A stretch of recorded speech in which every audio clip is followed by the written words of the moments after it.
Welcome back, everyone, to season number 3. Okay, I am Chris Kaladikis from Maximum Education, and I have with me... I'm Robin Namoski from the Coaching College and Ultimate Jujitsu. And today, Rob, although you are my guest host, today I am the interviewer. And I'm the guest. You are the guest for yes. Probably one of the biggest topics people want to know about Rob, and that is... Cobra Kai.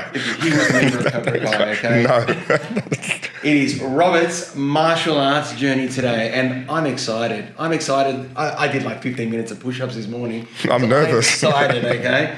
And look, I am going to be grilling Rob on quite a number of questions about, where you started in your pathway there. But, me being me, I don't have the biggest knowledge of martial arts. So I've got some safe questions. But then I did call upon some help from some of your fans out there. And they've got some very interesting questions they want to know about you too, Rob, okay? No problem. So where do we begin? That's exactly how I am going to begin. So where did it all start? Okay. For me, martial arts, where did it start? Obviously, we're all influenced by Bruce Lee. Loved the Bruce Lee movies. I had an appendix operation in year 5. My dad bought them all for me. But for me, Bruce Lee seemed something far out of reach. Yeah. It seemed like a superhero, Marvel character. But what I really did build a fascination to was Conan. Yeah, it was. He's come up a few times in our podcast, hasn't he? Conan the Barbarian was I watched it over and over again, and that movie fascinated me. Yeah, I love it too. And so how does my martial arts journey begin? I'm a 12-year-old boy. I'm on my push bike and I go past a scout hall in Hurstville. And I peep inside and they're swinging swords. Yeah. So I sat down to take a look and the instructor looked exactly like the guy that taught Conan. Yeah, because that's what happens in the movie. Exactly. He was in that. Asian guy, and the way he was swinging his sword, I went, that's it. This must have been a relative of the guy that taught Conan, and I'm in. Yeah. I didn't know anything about ninjutsu or what it was, but the fact that he was swinging a sword, he looked like the guy that taught Conan. This is it. That was good enough for you. That was more than good enough for me. Did you start growing the hair as well? No, I didn't quite get there. A little bit. I think The Crow had an influence on that. So you can see how much movies have an influence on us. And then I remember he sat me down. He asked me, you have to be 13. What's your age? 13, I said. Lucky I was good at maths. What year were you born? 1973. Straight away, I said. This is why you got to learn maths. Exactly. And his name was Dean Gum, and my martial arts journey began. Wow. And what was that actual discipline there? That discipline was called Ninjutsu. Yeah. And it had a big boom from the 80s movies with American Ninja, etc. Michael Dudikoff. Yep. And Teenage Mutant Ninja Turtles. Absolutely. That was a bit after. That came in the 90s. And we were training on a Saturday morning as part of the teenage class. And the instructor he wasn't tall, but to me he was tall because I came to his eyebrows. And I did that for about 2.5 years, so up to about the age of 14, 15. And then I can't remember whether he closed the school or it was a long time ago. This would have been in the 80s. Or I think study came on and something with my parents and I couldn't go anymore. Yeah. So then I managed to go down to the local PCYC where I did a bit of boxing and wrestling. Yeah. Finished up my HSC. And then one of the students that was there, he reopened. And I went, oh, great, I'm straight into this. Yeah. And his name's Dean Whittle. And I started up with him back again. I would have been 19 years old at the time. Yeah. And by the time I was 21, I got my black belt, my first black belt. Wow. And what was that in? Ninjutsu. So you went back to the ninjutsu? God, I don't think I was 20. Maybe I was 20. Yeah. So, wow. That's a young age for a black belt. So 20. Yeah, ninjutsu takes about, if you're an adult, probably about 3 years to get your black belt. Yeah. But because I started so young and then I stopped, and I saw Dean and I go, oh, okay, I remember him. He doesn't remember me. Great, I can start again. Yeah. And it was good training and I really enjoyed it. So that was the first of it. And that would have been, then how I got into Jujitsu, I got my black belt in Ninjutsu I think Dean closed the school, and then a month later I got my black belt from other instructors from the organization. Yeah. And then they would make me like a fill-in instructor. Yeah. There would be, someone would be sick in Surrey Hills, and I'd take the class. Then someone else would need an instructor in Caringbah, then I'd go take the class. And one of the instructors was running a business. He had a pizza shop, etc. And he would constantly wouldn't be there, so I ended up pretty much taking the class over from Engadine. Yeah. So I ran the Engadine school for about, would have been about almost 2 years. Yeah. And that was a great learning experience, learning how to teach martial arts. I mean, I didn't know anything. Yeah. This guy, I wouldn't say, he didn't teach me anything either. The guy had issues, etc. Things didn't go too good for him. We'll get to interesting types soon. Don't you worry about that. This guy was the worst type. But apparently he had no influence on me. I just took over the school, and as they say, sink or swim. Yeah. And it was a good experience in actually dealing with people, and it was very interesting because everyone was so much older than me. Yeah. And they were calling me sensei and everything else, and I had that level of respect, and I was going, oh wow, okay. Yeah. I don't think I was mentally ready for it, but still, it was quite a good learning curve for me. Well, that's awesome, man. I got some strange people coming in as well, trying to learn ninjutsu back then. 100%. And I guess, look, I'm glad you've already made the connection to movies already for me, because most of my knowledge comes from 1980s canon movies, Van Damme and all that too. And with what you've said now, you've mentioned ninjutsu, you've mentioned boxing, you've mentioned wrestling, and you've mentioned jujitsu and Brazilian jiu-jitsu. Brazilian jiu-jitsu was just accidental. Yeah. A guy called Wayne Bridge opened up Pacific Gym. Yeah. So all my mates, I was training muscles and curves at the time, and I think that was shutting down because they were going to develop it. And I ended up with about 30 people filling in the application forms. I turned to my mates and go, wait, don't hand it in, we'll get a deal together. So I got them all to fill in the application form, put in a $50 deposit, and I took it all to Wayne. Cash. And we started negotiating. So he gave us a really good deal, and I got to know the man quite well. Oh, wow. And a year later, he invited me to come downstairs and grapple. And I looked at him and went, in my own young arrogance, I went, well, he's what is he, late 30s, early 40s? I mean, back then, I weighed probably close to about anywhere from 105 to 108 kilos. Yeah. I could, run 5 kilometers in about 20 minutes. I was as physically fit as a human can be, Yeah. And I went, I don't know, I don't want to hurt this guy. I kind of like this guy, he's a friend. He's helped me out. You know what? He begged me again. I turned him down. He goes, I'll come downstairs just for a nice workout.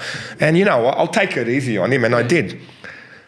Man, he tore me to shreds. Wow. Like, absolutely. Yeah. Took this limb, took that neck. Yeah. And good thing I was fit. So I just kept going. Yeah. Just kept again. He tapped me out again and again and again. And we did this for a whole hour. Yeah. And his comments were, well, you're pretty keen. I went, well, all I need to do is tap. I can see how I go. Yeah. And I went, oh God, all that training. And this guy just absolutely wrecked me. Wow. So I went, all right, what is this? He went, it's called Jujitsu, he called it. And I think he was one of the first people to get a blue belt in New South Wales. There's a whole bunch of them. Wow, so he was one of the pioneers in our country. Pioneers were different. You've got people like John Will from Melbourne. He was more of a pioneer. He was a black belt by then. I think they got their black belts in 98, etc. So I think he was the one that gave John Wayne and a few people from New South Wales their blue belts. Oh, okay. And then all of us would learn from them. So it was very early days. We were learning jiu-jitsu in a 4x4 mat in the basement of a gym, and there were all boilers and rusted objects around. Looked like something out of Freddy Krueger's cellar. It made you hard. Oh, mate, I tell you, it wasn't the nice facilities that we have now. Yeah. And it was people who were into martial arts that did that. So they had a previous martial arts background. There was a kung fu guy that was very skillful. He came along, and there'd be another wrestler that would come along, and just the three of us would train on this 4x4 mat, and Wayne would show us the moves. So, thank you, Wayne. Well, that's interesting too, because you are at the forefront of it. Obviously, it's come a long way. Jiu-Jitsu now is extremely popular. Just before we do go more down that avenue, could you give us a bit of a distinguishment between, how does Ninjutsu work? How does it differ from Jiu-Jitsu? And then how does Brazilian Jiu-Jitsu differ from just a quick rundown on history.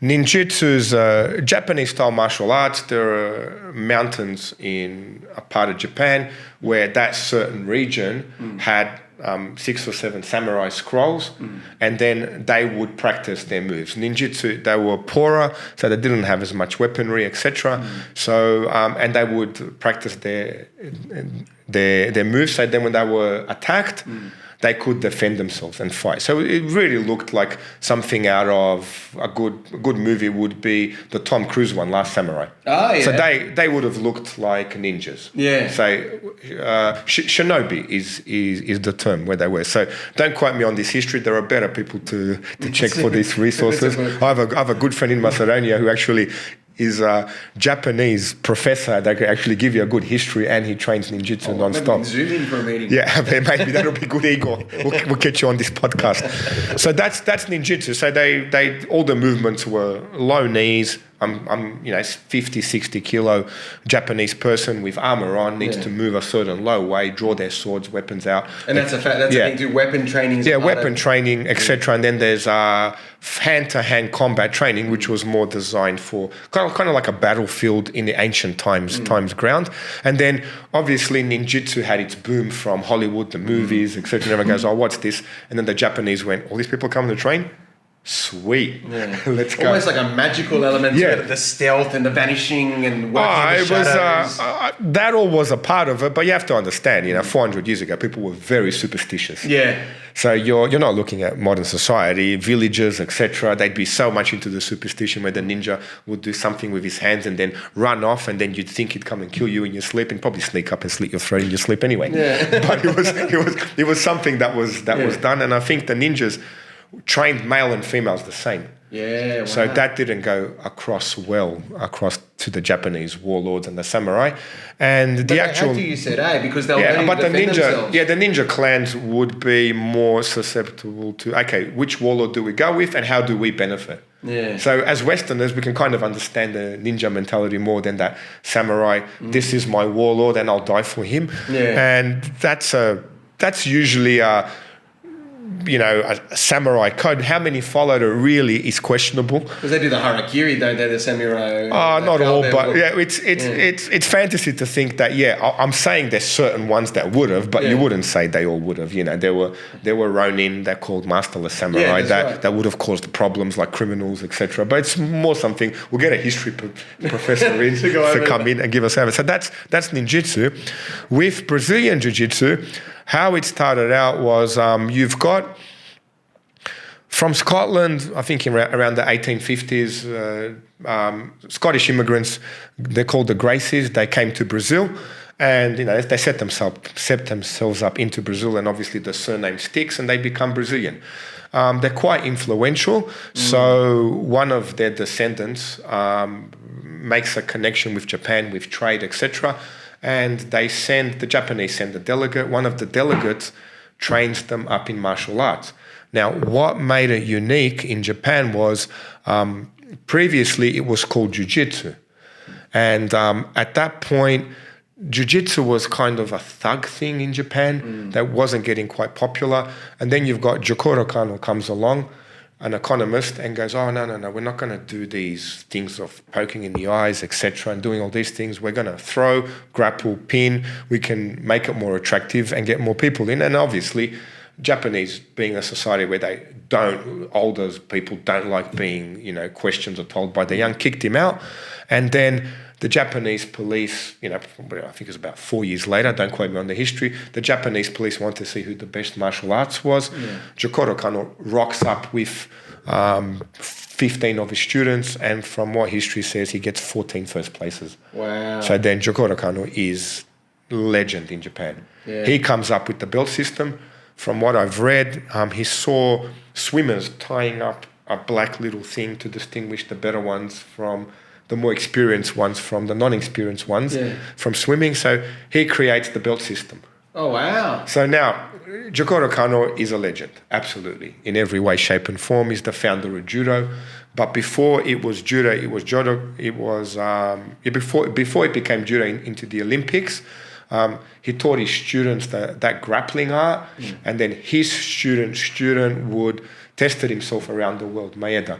So he went around America, did shows, challenged boxers, challenged wrestlers, tapped them out, went to Spain, got some money, some fame, makes his way to Brazil, obviously doing business deals, etc., and trains a bunch of people up in Brazil. Yeah. I'm not sure how many years, maybe, I think I gathered, from what I've been told, about 2 or 3 years, and then leaves. But then the Brazilians were, okay, what do we call this?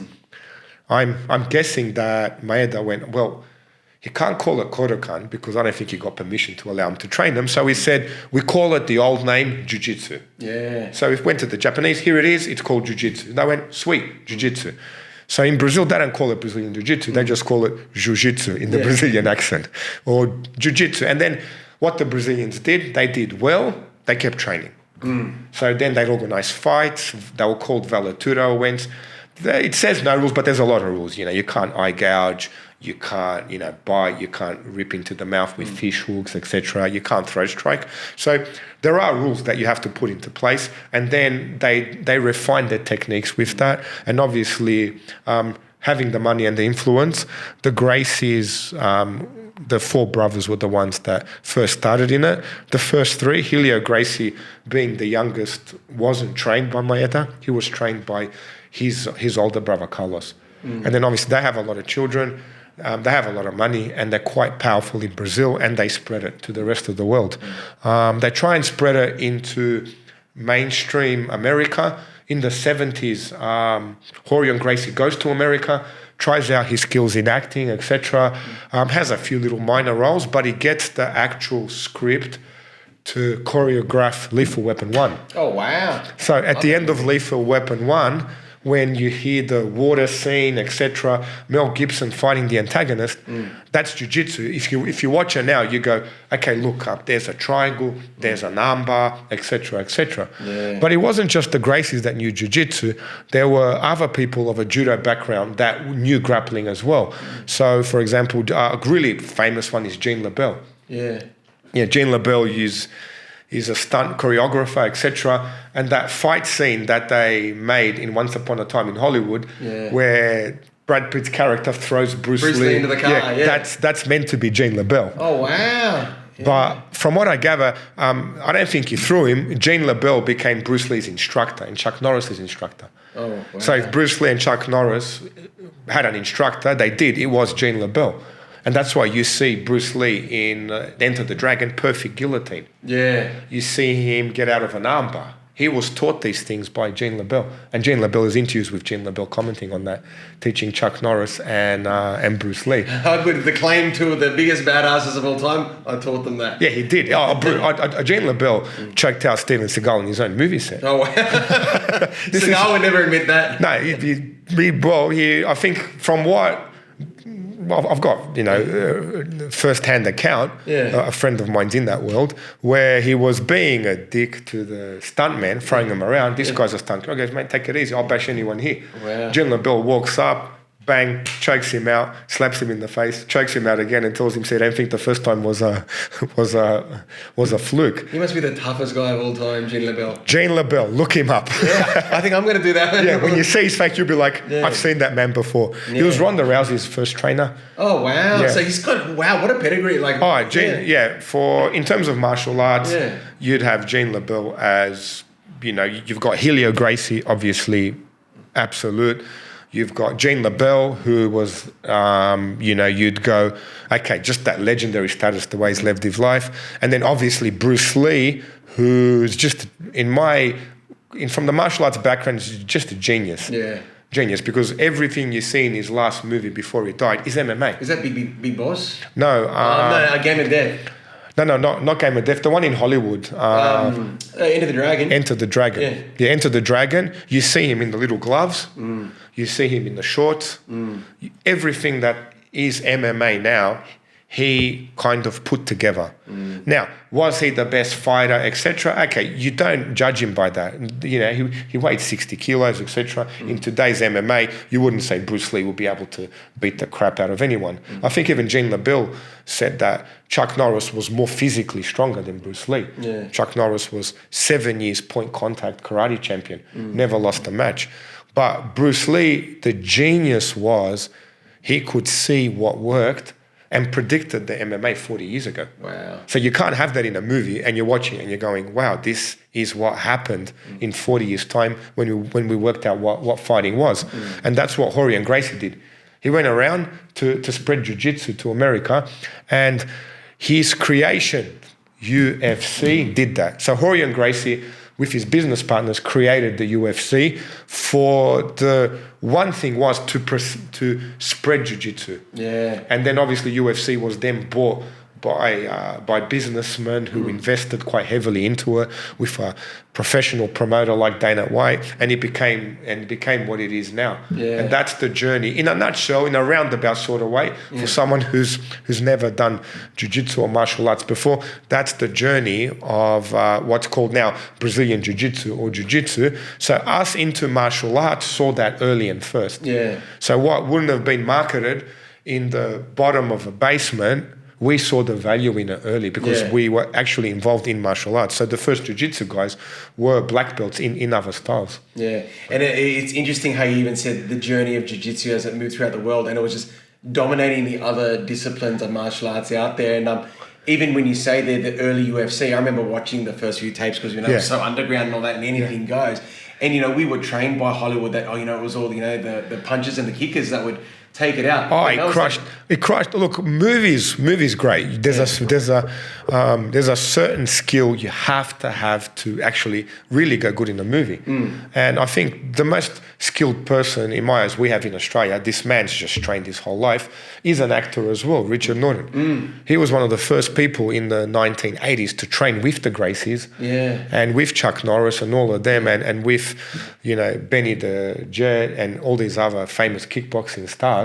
And the man spent his whole life training. I bring him into seminars for myself as well. Yeah, wow. Oh, you got to get him on the podcast. Mr. Richard Norton, we've called you into the podcast. So when you're in Sydney, we'd love to have you on as a guest. Yeah, and he's a great mentor as well for myself. Yeah, but then it's just interesting because, we'd always thought the flash martial arts, the big roundhouse kicks and all that, but no, it was jiu-jitsu that came out so dominant early. Absolutely, but once you can grapple, then you can bring the flash kick in. Yeah, absolutely. I mean, you see people like Miracle Crocop back in Pride and everyone else doing that. So everything skill-based has its moment in time where you can use that. And back to my martial arts journey and then training with Wayne. Then Wayne, we saw an article, a Brazilian coming to Australia with Paulo Gomes, and Wayne found it and we went to Paulo. And off I trained with him. And everyone from martial arts that wanted to fight MMA, we just went there. Wow. Back in Bondi and back in Chinatown, it was a cesspool of people wanting to prepare themselves for maybe an MMA fight, or some of us there were just their sparring partners going through our jiu-jitsu. And going through my journey, I was very fortunate enough through Paulo to meet George Pereira, his instructor. And every time George would come in, I'll just do everyday privates. Yeah, like literally. The man would come in, I'd be like, no matter what he cost, and he gave me a very good price. And if it was an hour, he'd spend 2 hours. The man, his passion is second to none for jiu-jitsu. There's someone I really look up to, George Pereira. He comes in, no matter what his day was like, he'd do a 3-hour seminar on a Monday night. The place would be packed, and then probably spend close to 10 to 12 hours the next day of private. Wow. Absolutely. And even down to the last private, he'd be passionate. He'd be really wanting to share the knowledge. A real teacher. Yeah. And I was fortunate enough. He gave me the black belt in 2010, and off I go from there. That's awesome. So you've been blessed. You've had many mentors along your journey. For example, that's my grappling journey. With boxing, I was fortunate enough to meet Joe LaFellow. Wow. He still makes me nervous to this day when he calls me. It's about that comes to my nose. Yeah. I think he was ranked third in the world for some division, but then family things happened. He couldn't continue his boxing career. And man, I've never seen anyone not miss a floor-to-ceiling ball, even at his age. So usually when you want to find someone that's good, they're there. Yeah. They're there. Like, you just got to have your wits about you and then see, okay, you know, what is this person like? Is this a bit of a con? Are they running it a bit too uptight, etc.? Well, that's a good question. That's what you think first. Is the master legit, or are they someone who's got the clear passion? Oh, sometimes it's hard to see, but I've been fortunate enough. I've had great instructors. Now, no one's perfect, but I went from Ninjutsu. I got to train with Dean Gum, which was great. And then one of his students became my instructor then, Dean Whittle. And then I actually got to fly in and train with Wayne Roy, which was great. I got to see how he runs a big organization, things to do, things not to do. You learn from everyone. So they taught you as well just how to run the business. Yeah. You just watch and learn, and you think, wow, that's great. I'll try that. And then, I don't know, I might change that differently. And then you change it and you realize, well, maybe the way he was doing it was great, or maybe it did work. Just becomes a good trial and error thing. And then I met, Paulo Gomeres into Jiu-Jitsu, and they introduced me to George Pereira, and then I trained with both of them. And then back in with my weapons, the Filipino system was really good. And Raymond Floro, absolute master at knives and weapons. And we'd usually drive down to his garage in Carlington, and we'd spar. You'd bring the knives, the weapons in, you'd put your headgear on, and you'd get that timing of the sparring as well. Yeah. So you've had a lot of high-profile people beat you up. Oh, mate, I tell you. And then I should mention as well, a very good friend of mine, Jim Kay as well, with the kickboxing. Yeah. All day kickboxing. I'm sorry, Jim. I tried my best to learn it, my friend. I did everything I can. Yeah. I took 2 years later, I think I could kind of low kick quite well and check an inside leg kick, and front kick, which was plenty for me at the time for getting prepared for MMA. No, that's awesome. Yeah. So now let's go back to you. I guess as a young person, that's probably flowed into your life. What have been the benefits of these disciplines and what they brought to your life? Like, not even just... I was fortunate enough to meet a lot of great people. And martial arts seems to attract that. They have that sense about them. They've got that sense of honor for themselves, honor for their families, etc. And that's how I ended up, for example, going into Macedonia and actually organizing clubs there. It wasn't me that organized it. It was the people I met were martial artists. And usually, not all the time, but usually on a statistic, you could say 70% of the time, you meet some really good, dedicated people. Yeah. And I was fortunate enough, we have schools there now as well. When I was the first person ethnically of that background to get a black belt in Brazilian Jiu-Jitsu. So when I went there, the hype was quite surreal. Yeah. And then the organization that went through, the people that organized it, like especially Ivica Lekovsky, he did all. He single-handedly lifted the whole organization up off the ground. And then he got people in like Dejan Cholevsky, who's senior police member of the terrorist response unit there that runs clubs, etc. Wow. So we've got about 7 locations on different clubs, and every year I go in for seminars. Wow, that's huge. Yeah, it's been you wouldn't think you'd made it into a career profession, but it actually became a profession. Yeah, very organically. Yeah, very organically. Yeah. It just generated a profession where I was fortunate enough to train military personnel, special police squadrons, etc. And they happen to all want to learn this. And the Americans set the stage for that, and they're looking at what the Americans are doing. Well, here's someone that's done something similar. Let's bring him in. And yeah, it was great. That's great. And look, because you started so young too, did it help you, because you're a genius in mathematics too, did that help you with discipline and focus and things like that? Would that have aided your characteristic as a young person, becoming a teenager? If I like something, I'm I don't know, maybe zealous. Yeah. You could. Would that be a nice word? Yeah. You commit 1,000%. Yeah, absolutely. Absolutely. I mean, I saw that in my early training with Ninjutsu. Yeah. At first I realized, oh, wait a second, I could be going too much at this. There was a bag program where you put your fingers in, bang, bang, bang, whack, condition your hands, do it every day for 30 days, take a break, 30 days, take a break. I think I did 150 days doing that, and everyone else doesn't seem to be doing it. Yeah. Okay, so I've had that that drive in me from young where, okay, I really like this. I sunk my teeth into it, and I wanted to learn more and more and more and more. Yeah. And I think young people, you find a passion like that, and I was able to create a professional income out of it. Yeah. And on the topic of young people, what benefits could it bring to a young person's life? What about I've seen people's lives change absolutely, completely.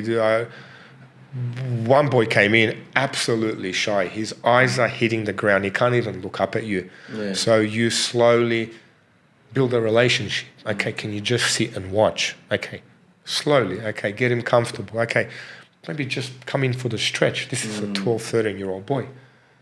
By the time he's 16 years old, man, he is moving up and down the mats. The confidence comes along. All of a sudden, he's getting picked for sports, etc., etc.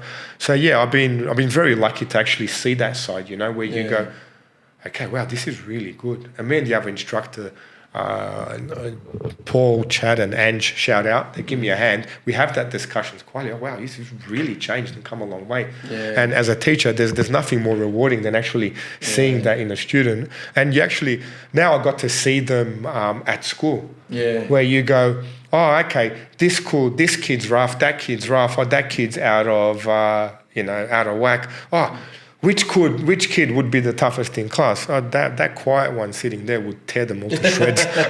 He's got nothing to prove, eh?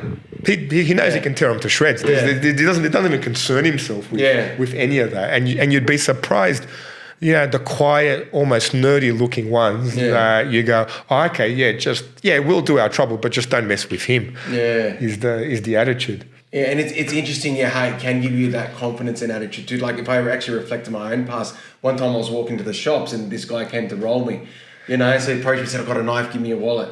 And I didn't know any martial arts, didn't know nothing, but then just go in my head, run, and I just ran away. Oh, absolutely. Yeah. So I ran for my life, but still I ran to the shops. And then obviously I was very scared about going home. So I called one of my mates and he had a background in Kung Fu. Yeah. And it's funny because we did walk back, he walked me back home and that guy still was there. And he didn't have to do anything. It wasn't an altercation or anything. The guy walked up to us and he just kind of put his hand on him. Yeah. And the guy could already see the confidence in my this friend. Is going to happen. You sense that in a person. I mean, there's a certain way you move when you do martial arts or when you're constantly learning to fight and better yourself. There's a certain aura about you. And we spot each other. Yeah. Well, that's what I was noticing. You can see it in the eyes. We spot each other that do that. First thing I walked into Cogra Marist, there's Mr. Stephen McGuffey. Yeah. Okay, and we're trying to get him on this show. Yeah, we'll get him on the show. He knew, I knew. Okay, I know he can fight. He knows I can fight. And then, man, he's more than can fight. This was a man of wealth of knowledge in PE, in physical nutrition, etc., and everything else. But man of many skills. But he had 15 professional fights, K1, and you can almost sense that aura about them. And those of us that do martial arts, you can almost feel it in the room. You go, okay, this is someone who knows their stuff. Yeah. Wow.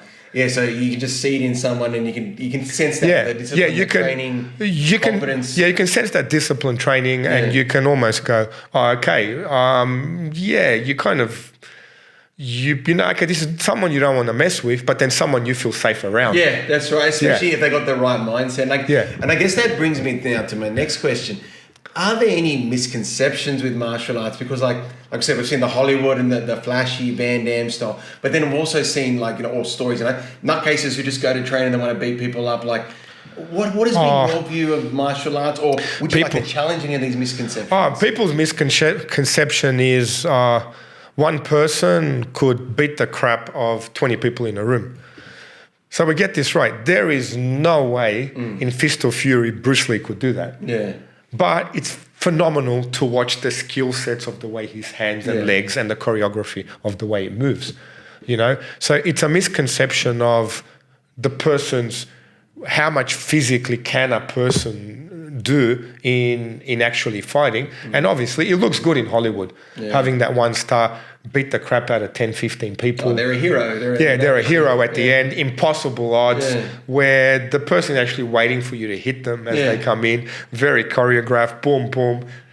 Of course, the hero wins. Yeah. So, and then people think that's real. And when they come into martial arts, they realize, okay, Okay, it could be, it's a little bit fantasy. And even Hollywood's turning around now and making it more realistic. We see it with the recent action movies. Oh, absolutely. More recent action movies, you get, for example, really good one I liked was The Terminal List. Oh, yeah. And that was written by a Navy SEAL. And the way the actual main actor moves like a person trained within that combat scenario. And obviously the story is fictional, but what the person does, how he goes about, taking on the bad guys is to a point, you could say 90% accurate. Wow. So that'd be a good movie to watch. If you're thinking about what's it like, where's this going to lead you, and if you're going to that's an army, professional army personnel. And I've been fortunate enough that I've had professional army personnel come to my club and train. Yeah. And they are the easiest to train. Wow. Yeah, I've had some SAS soldiers come in and you go, okay, have you trained? Yeah, a little bit. He's quiet. He's moving along. He's staring at your moves and you go, okay, this person is trained in something. And then slowly when you get to meet them, they tell you, I'm going on deployment, this and that. And you go, that's why he is so easy to train. Yeah. They just watch, absorb what you're showing. Their eyes see the detail and you go, mate, bring me more people like this. Yeah, wow. Yeah, so... You've met so many interesting people. Yeah, absolutely. I've literally trained all walks of life. Yeah.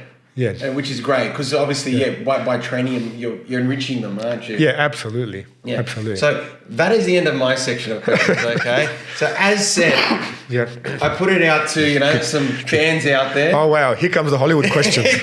So you got some interesting ones coming up. And one of them I did run to you because it was asked by multiple people. No problem. Rob, have you ever bashed anyone before? I'd say pinned down. That's very diplomatic. I'd say remove them from what they were doing. Yeah. Yes. So bashed sounds like you just clobbered someone to death. Yeah. Yeah. There's been scenarios where one that was I'll never forget in Cogra because this person literally was homeless, had mental issues. Yeah. He was bigger than me, probably 6'4", wider on the shoulders, looked overweight, looked heavy, fingernails so long, etc., and was getting really aggressive.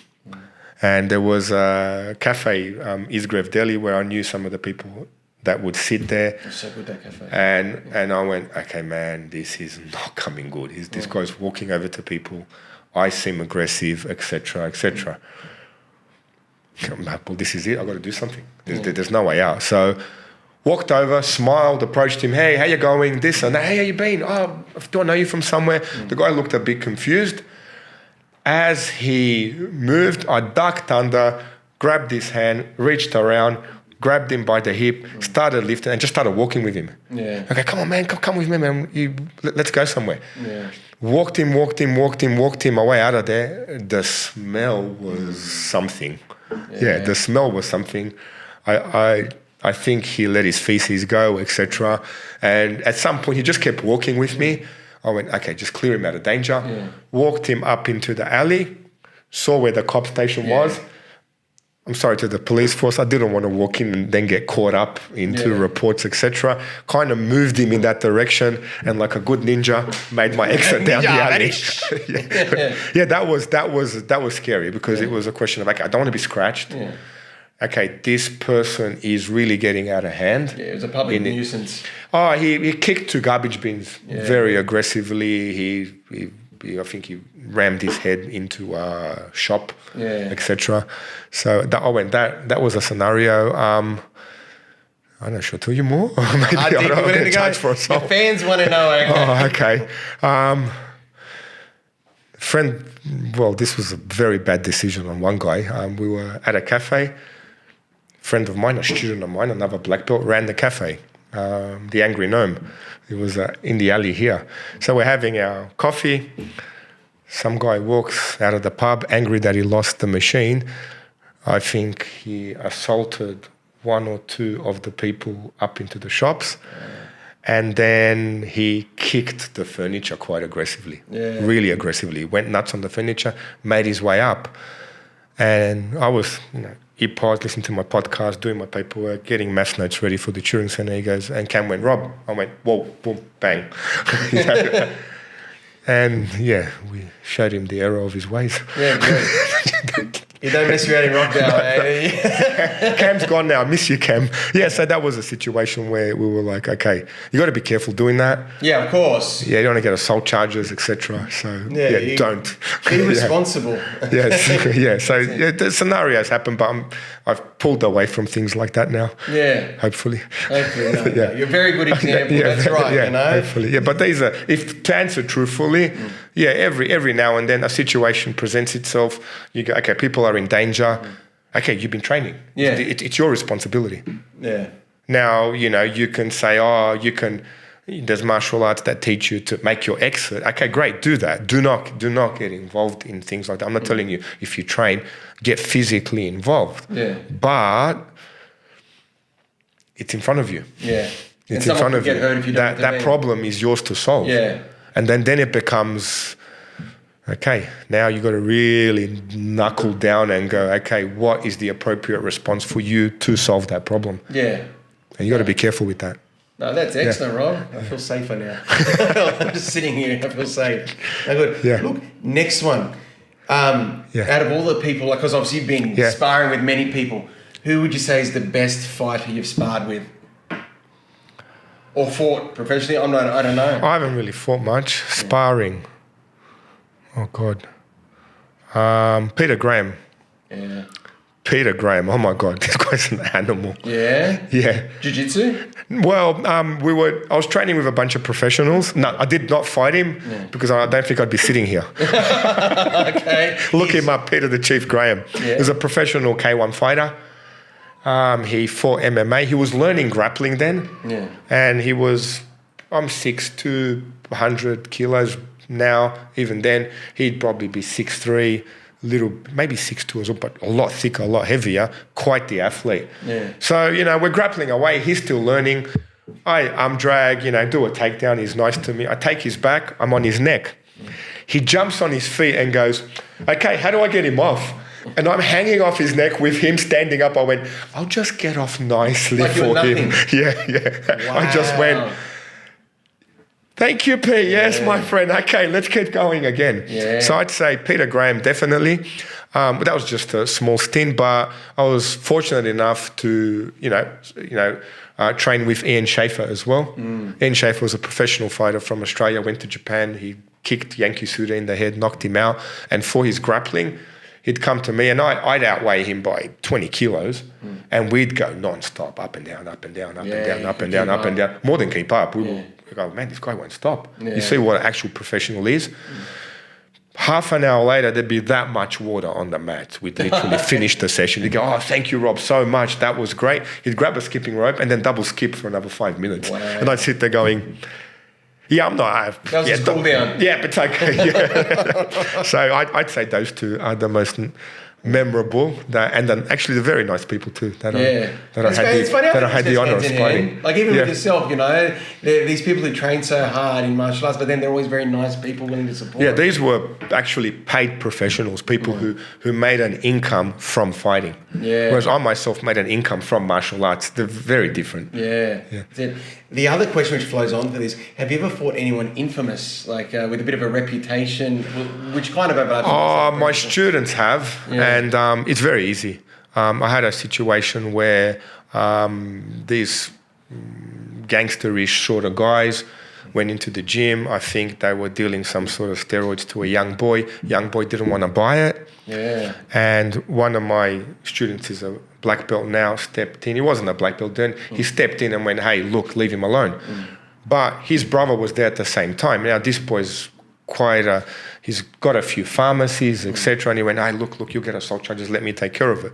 This guy, being the gangster, wherever he was with the reputation, come downstairs, All right, this guy went downstairs. Now, you realize you don't know how to fight. Unless you are trained, you don't know. Yeah. And he found out a very hard way. Yeah. He went, okay, I'm going to come in. I think it was in jail. Maybe there he could. This guy, my student at that time, double-legged him, mounted him, bang, bang, bang, few times. This guy was screaming to get him off. Yeah. So it's very different. I mean, when you learn to actually protect yourself and you're constantly getting better, a person who doesn't, you're miles ahead. You just don't know. It's even, for example, learning to drive a car. Yeah. Like we drive a car safely, but you can't race a car. Yeah. You can't go down a whole other world. Yeah, you got to train. You got to train from, go-karts. You got to train into getting someone to teach you how to do it properly, etc. And fighting is exactly the same thing. If they're gangsters, they just shoot each other. Why do they need to fight? Yeah. And don't get me wrong. If a gangster person, learns to fight, does the techniques, and learns, well, obviously he can fight. He's a person, whatever their background is, at the end of the day as well. Yeah, and it's interesting. It kind of jumps back to what you said when you meet other people and know how to fight. Like, you kind of sense it with each other. It's not really a physical thing. No, it's a presence. Yeah, it's a presence, and I was fortunate enough as well. I've met great people, and one wasn't so highlighted. It was really highlighted to me in a room where there's a very famous person, even now with his YouTube clips. He's an Army Navy SEAL, Jocko Willink. He came to Australia, and a friend of mine who laid the mat goes, "Oh, Rob, they're looking for another black belt to assist them with the seminar." And I went, "Oh, great." And I didn't know who Jocko Willink was at the time. And I said to my students, "Oh, there's a guy, Jocko Willink, and he wants someone. Oh, you have to go. He's this, he's that." I quickly looked him up and went, "Okay, I have to meet this guy. Yeah. This is someone who's pretty serious in the army, but also more so with his jiu-jitsu." So I got his book on audio, put it on double speed, so I don't look like an idiot when I go there. And then you realise he ran corporate events with what he does with his leadership thing, etc. There were 450 people. At a very, I think, the Park Royal Hotel in Darling Harbour, and I was there on a Thursday, and then you realise, okay, this is the normal office workers, etc. And we stood there showing the moves, and that presence you have when they come and shake your hand and go, "Oh wow, oh thank you," this, then you think, you can learn this too. Yeah. This is what he's trying to tell you. Yeah. This is what you paid, I think, $4,000 for his leadership program and the jiu-jitsu after. Yeah. The man is trying to tell you that, etc. But it's funny, That was another eye-opener where I went, okay, because you get too closed up into your own little world of people training, etc., and you lose track of what broader society is like. Yeah. And that really opened my eyes to that. Well, that's it, because you became your own norm and you're surrounded by people. Yeah, you're surrounded by people the whole time. Yeah. People that come in, train with you, they get fitter, and then all of a sudden your world is that. Yeah. And then when you step out and realise, you go, oh, wait. Yeah. It's a little bit different. They've got their own norms, and they're right. Wow, what is this? Yeah. No, that's amazing. Now, you've already probably answered this in a way, but this is going to be a direct straight stating it. Hit me, no holds barred punches. What is the best MMA discipline? The MMA isn't a discipline. No, what is the best MMA discipline? Well, technically, MMA, you have to know your grappling. Yeah. If you had to pick one thing that you don't know, you cannot go without the jiu-jitsu or the grappling. Yeah. You That's can't. a fundamental. Yeah, you can't. If you can have a very, very good professional boxer, make millions, make more than people in MMA, but he will not be able to fight MMA. Yeah. Not that a boxer takes a while to learn boxing, can fight boxing, but if you removed the grappling part out of MMA, you can't. Yeah. You can't. You just wouldn't be able to even step in. Yeah. Well, it's like when we saw Floyd Mayweather fight Conor McGregor. Once there's no grappling, it was all... Look, between just my personal opinion, that's a nice show.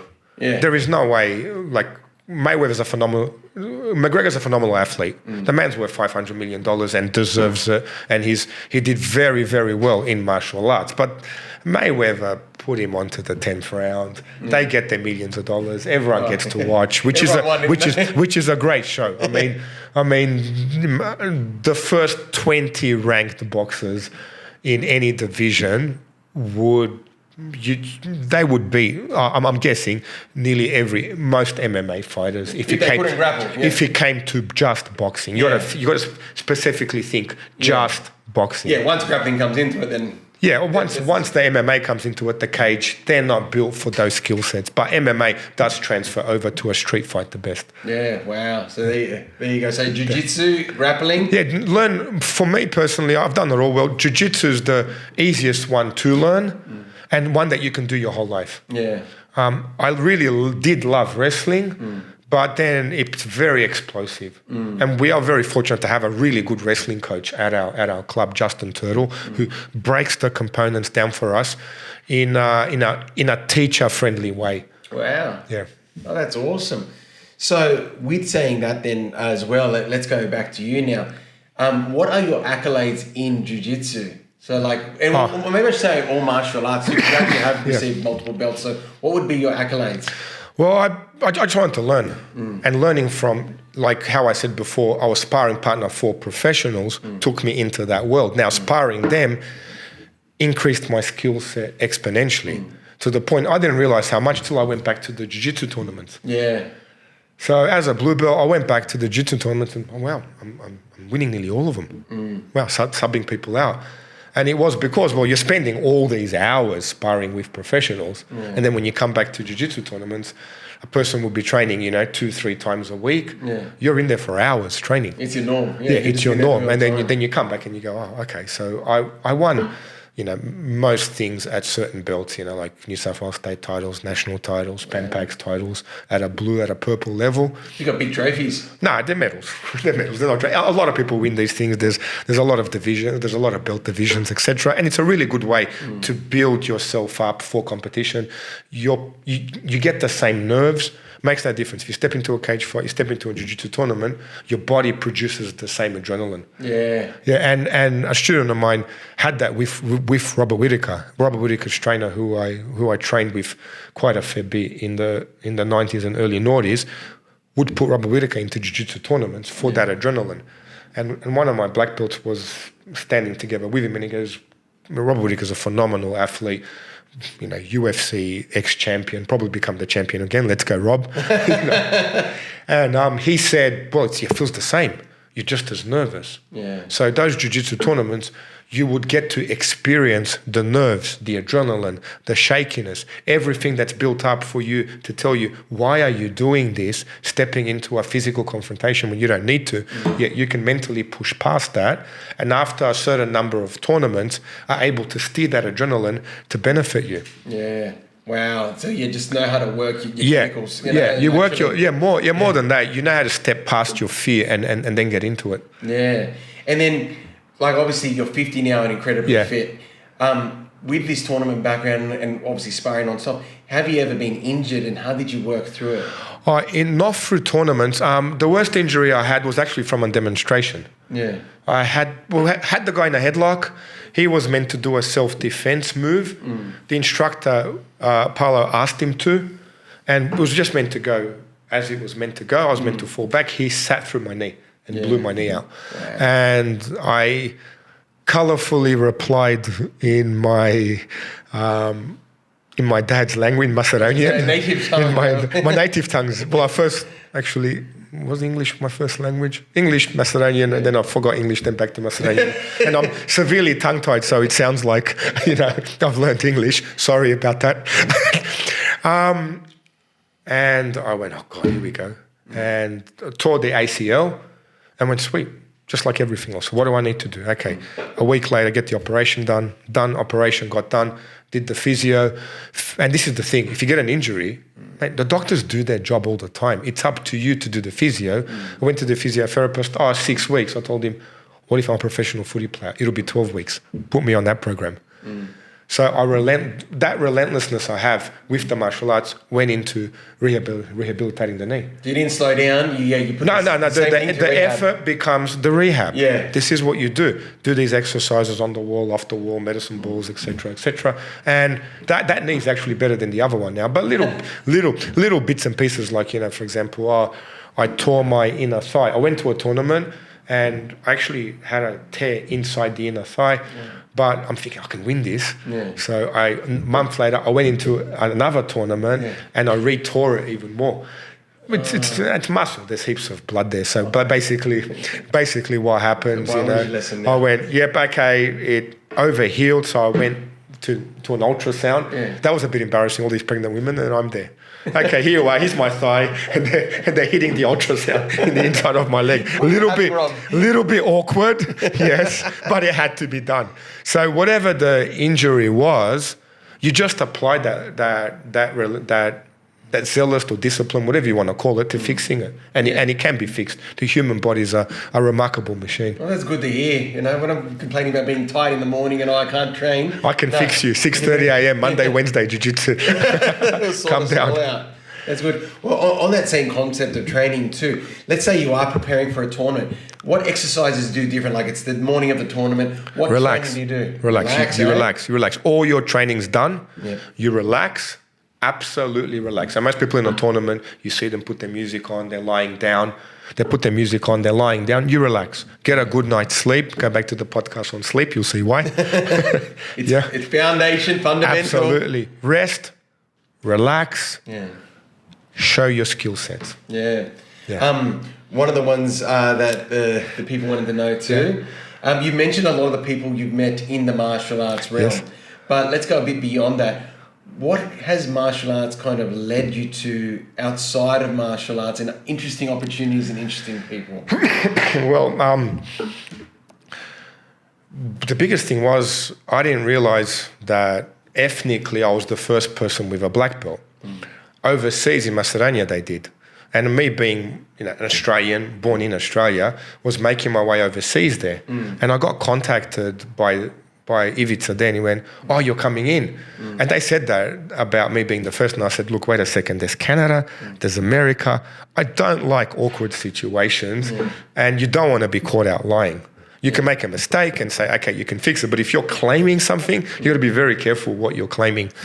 And then I realized that when I went there, someone else had gone in and kind of lied to them about that. Yeah. That they were teaching them Jujitsu, etc. Yeah, and I went, okay, no, but if this person is what was that other person? And I went, oh, look, that's fine. I'll give you a seminar. And he went, how much will it charge? No charge. Organize a seminar. I'll be there in 2 weeks, no problem. To Ivica's credit, thank you, Mr. Ivica Alekovsky, a really very good friend of mine now.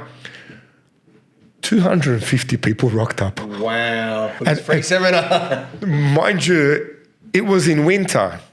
There was a basketball stadium. They apologized because they switched the heating off.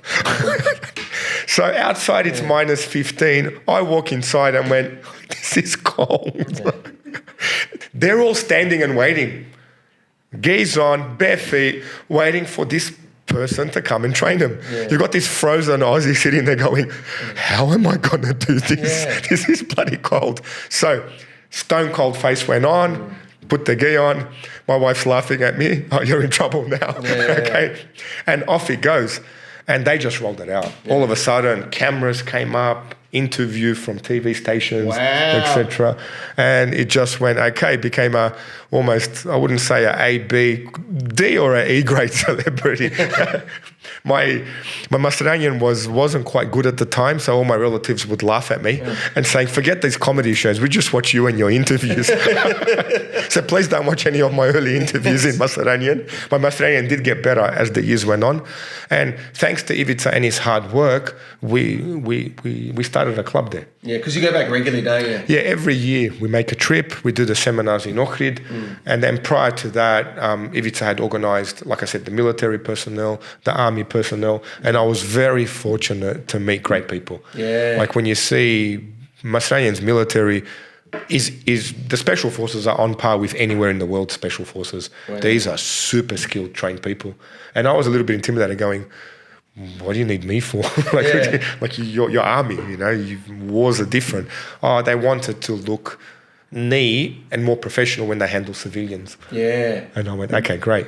That's excellent. Yeah, so that led me down that path. Then I got to meet, like I said, other martial artists that opened up schools, Another good friend is obviously Dejan Cholevsky, who runs Ohrid. His dad brought karate into Macedonia back in the time. And he's got quite a lengthy career as a police officer.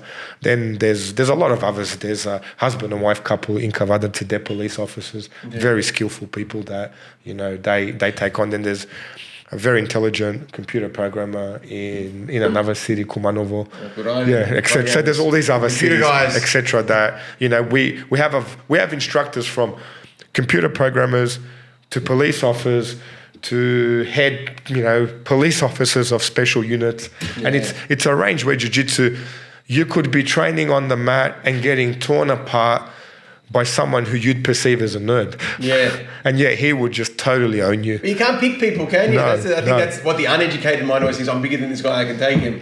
That's the thing. Anyone can be trained. And there was really, he's a good friend of mine now. He came from a really heavy, thick set boy, played his rugby league, New Zealand guy, and he goes, bro, in his accent, I thought I could fight when I got here. Yeah. Okay, his name's Uni. It's okay, Uni, Bro, I could fight, make me feel like I fight like a girl.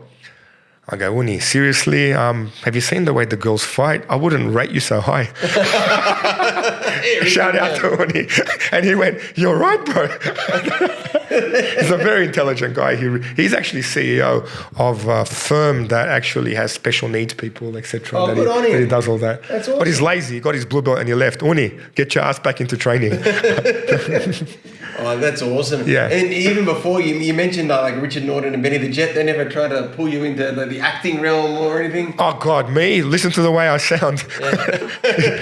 If you need to shoot a bad guy, I'm your man. My daughter said that to me once. She was 6 years old. She goes to me, why does everyone look like you get shot in the movies? I don't know. God made me this way. I can't help it. It's the Eastern Bloc features. That's it. So no movies for you, Rob, eh? Yeah, no. All right, Rob. So next thing is then with Jiu-Jitsu, obviously it's extremely popular now. Everyone loves it. Where do you think it's going next? Like, for example, could it be entering the Olympics soon?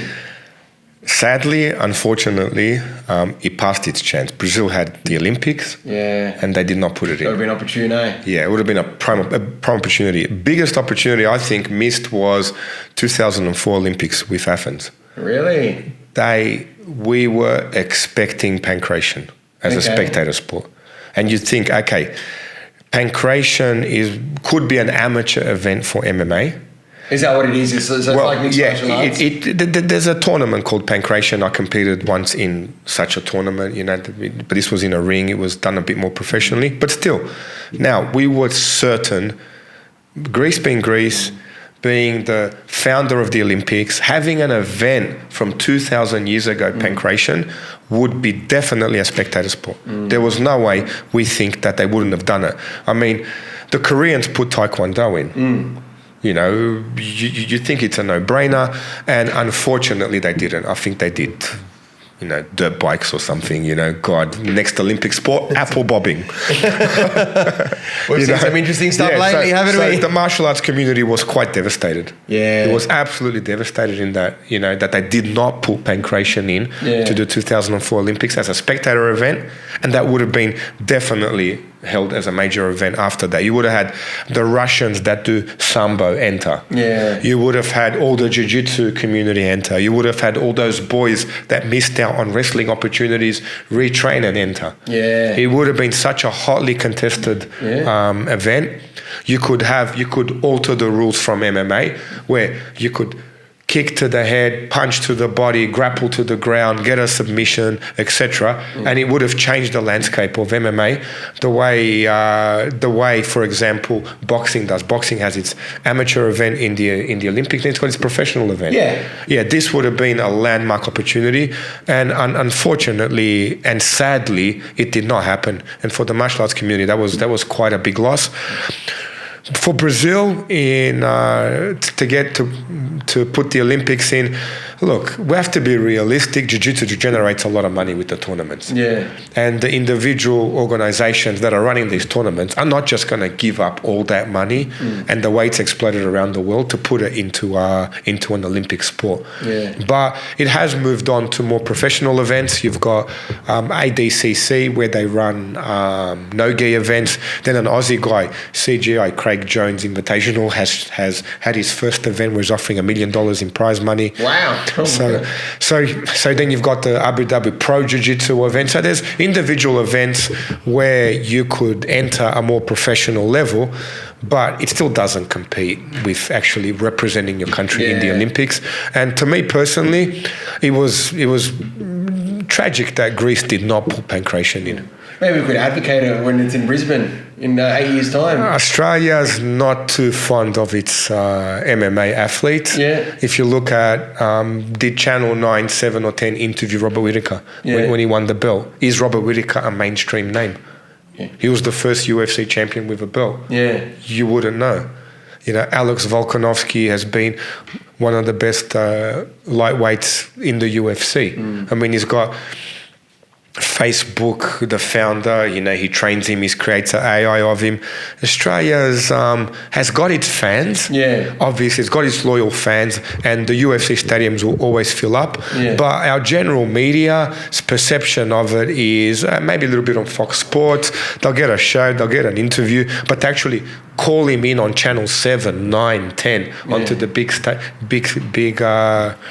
TV stations. That hasn't happened yet. We're more into swimming, rugby, cricket. These are our allocated sports, unfortunately. Test match cricket time. Oh, God.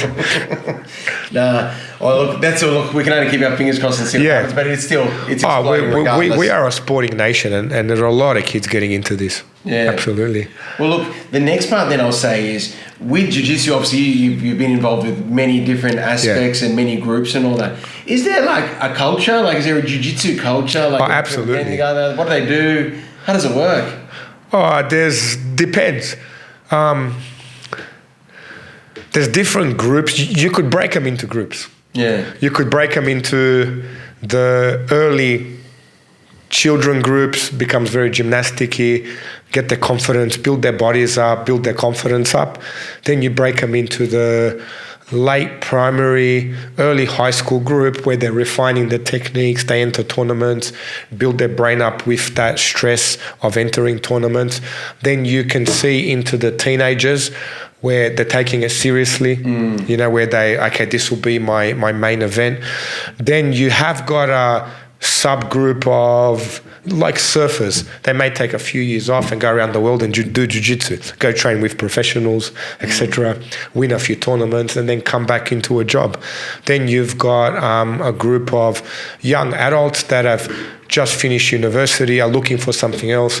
They've done CrossFit, they're quite strong, they come in and we show them how to steer their body into fighting.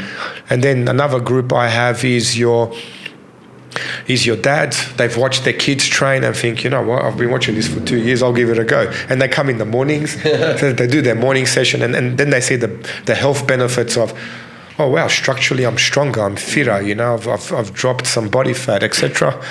And that could be the actual categories I would break them up into. Into a more extreme group, you can have that surfer style feel group, where, you know, chill, relax, I do jiu-jitsu, I hang out, then I'll go do some more jiu-jitsu and hang out. You get a very, very small percentage that could make a living out of it as professionals, and then the rest tag along, maybe win a tournament, and then they come back to reality into a real job. That's awesome. So there are many different subgroups. Yes, something absolutely. For everyone, really. But jiu-jitsu in general, you do get that feel of the community, absolutely. Yeah. When you go to a jiu-jitsu tournament, it's super friendly and we all watch out for each other. Yeah, excellent. Let's say now, and you've already hit on some of the good things many times about jiu-jitsu too. I'm a young person in high school, and you need to tell me that jiu-jitsu is the way to go, it will make your life better. What benefits could jiu-jitsu offer a young person who wants to grow? Okay, first of all, it will get your body moving. So you will learn to use your body. The warm-up exercises, the beginning exercises are designed for an all-over body stimulus and a little bit of conditioning with that. Then the second thing, you will learn to push and shove. You won't feel intimidated. Every day someone pushes you, shoves you, you grab them. There's certain ways you move around them. So in any sort of, you know, not friendly situation, you're learning to move through that. And that builds your confidence, builds your character, and it actually builds you're able to stand up for yourself.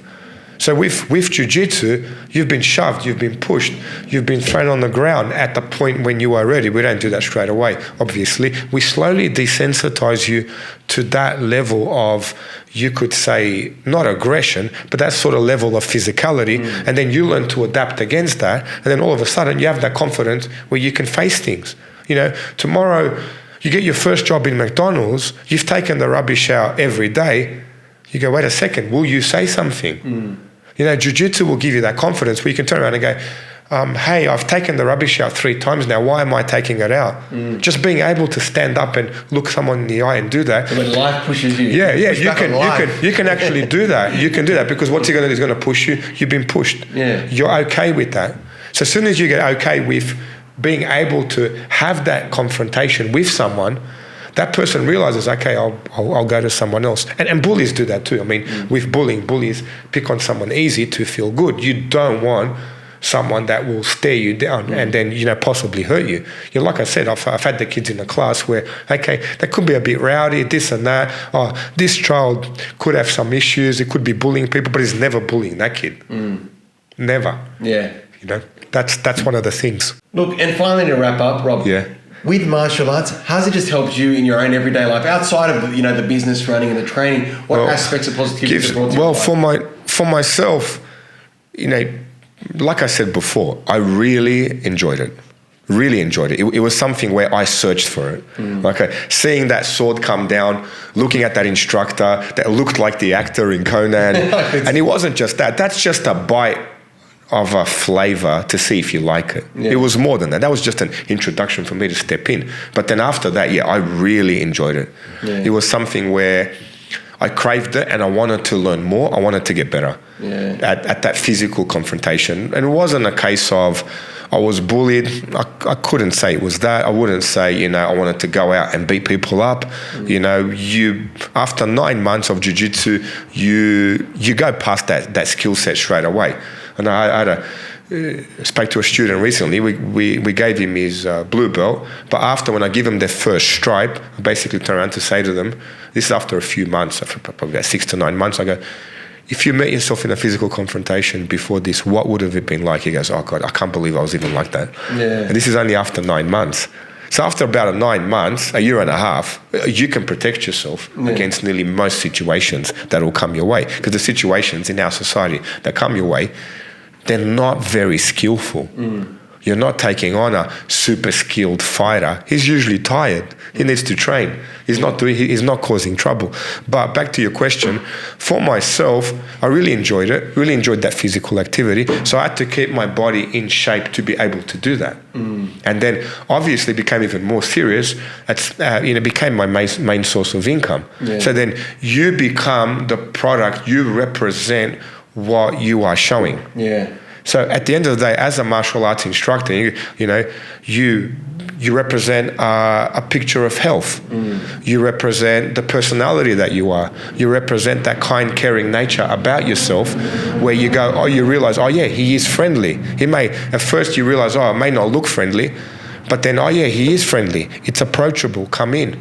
So for me, that's what it did. It wasn't just in learning the martial arts, in actually teaching people, and obviously with this podcast, the educational currency, that shapes you. So I can say definitely teaching martial arts had a big shape in the way I teach things and the way I present things and me as a person. Yeah, definitely. And look, it just exudes through. It exudes through, and like I said, we get to see it every week. Yeah, thank you. It's to do what I've done, it's a great privilege, and I have to say I'm very thankful to God that I was able to do this. It's not something that's easily done.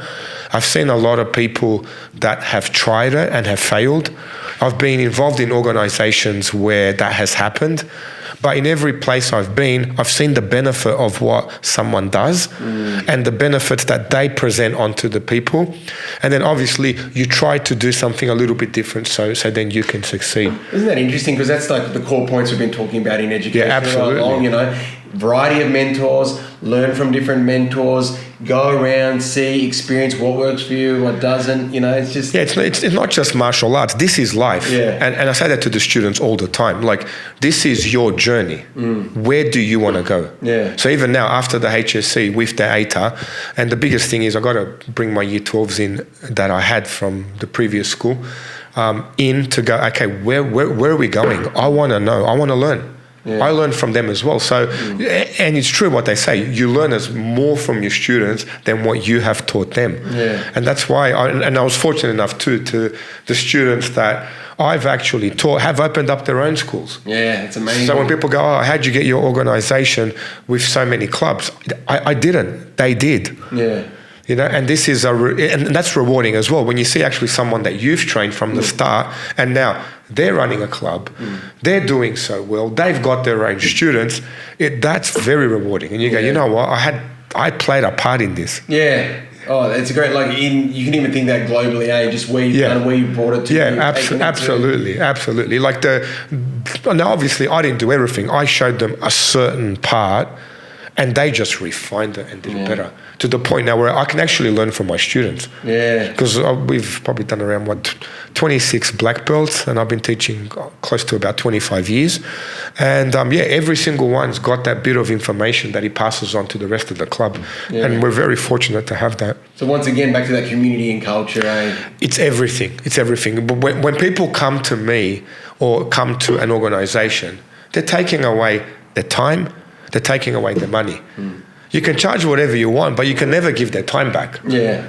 So the biggest thing that you are taking away from people is their time. Yeah.